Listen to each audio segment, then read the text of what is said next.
పులులు అంతరించిపోతున్నాయని, సంస్కృతి అంతరించిపోతుందని చింతించే మనం అతి విలువైన అరుదైన ఒక తరాన్ని కొన్ని సంవత్సరాలలో పూర్తిగా కోల్పోబోతున్నాం.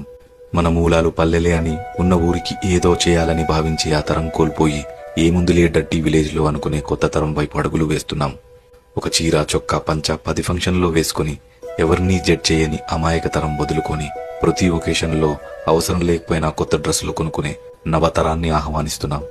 గొడుగులు, బిందెలు, ఆఖరికి చెప్పులు పాడైనా బాగు చేసుకునే తత్వం తెలిసిన తరాన్ని వెళ్లిపోయి ఒక్కసారి నొక్కి పని చేయకపోతే కొత్తది కొనుక్కునే బలుపు తరాన్ని రమ్మంటున్నాం.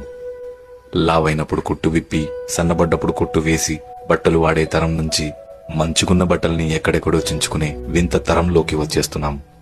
డబ్బులంటే సంతోషమని, కుటుంబం అంటే బాధ్యతని భావించే మంచి తరం వెళ్లిపోయి పిల్లలంటే ఖర్చని, భాగస్వామి అంటే భారమని భావించే తరానికి నాంది పలుకుతున్నాం. నీకు చందమామ చూపిస్తూ, గోరుముద్దలు తినిపిస్తూ అమ్మతత్వం ఉన్న తరాన్ని మర్చిపోయి ఏం కావాలన్నా ఆన్లైన్లో ఆర్డర్ పెట్టుకో, డోంట్ డిస్టర్బ్ మీ అనే కొత్త అమ్మతనాన్ని అలవాటు చేసుకుంటున్నాం.